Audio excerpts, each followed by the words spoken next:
Ya Allah, buri Allah. Allahu Akbar.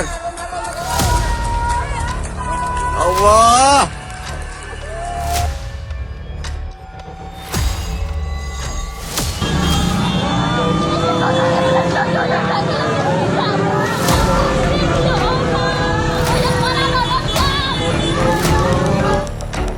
Sekali, sangat tersentuh sekali membayangkan bagaimana saat itu waktu ada guguran awan panas,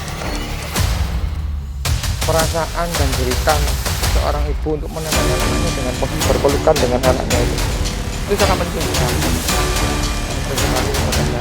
Sangat gak kuat istilahnya melihat jenazah dengan kondisi seperti seorang ibu bersama anak dengan kondisi badan sudah terbakar semua. Sangat penting. Bahkan hari kemarin sama, satu orang ibu dengan 2 orang anak sedang berpelukan semua. Saya nggak bisa membayangkan bagaimana pedihnya mereka dengan kondisi terjebak awan panas seperti itu.